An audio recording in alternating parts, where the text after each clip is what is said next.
Welcome to the Genius Factory. Enjoy the video. You start by turning on the speaker and enabling NFC on your phone. Make sure the phone is unlocked and not in power saver mode.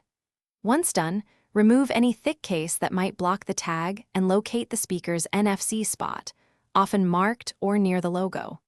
Hold the phone back to back with the speaker and keep steady for 1 to 3 seconds. You'll usually feel a vibration or see a prompt. This immediate tap initiates the pairing handshake, so you can accept the connection prompt. After the tap, watch your phone for pairing prompt and accept it. Many phones also ask for Bluetooth and location permissions. Grant those so the connection completes.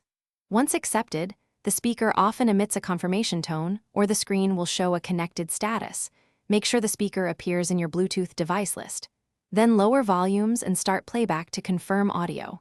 If the speaker supports apps, open the companion app for EQ and firmware options, and make sure profiles or multi-device modes are set correctly. Finish by playing different audio types, music and a call to verify stable streaming and mic routing if available. Set the speaker as your default output in sound settings for quick reconnection. Check the companion app for firmware updates to resolve intermittent issues and enable auto-connect options. If you encounter problems, try the key troubleshooting step. Toggle NFC and Bluetooth, restart both devices, and remove old pairings before retrying the tap. These quick resets clear conflicts and usually restore a clean NFC handshake. Thanks for watching. If you found this helpful, don't forget to like and subscribe.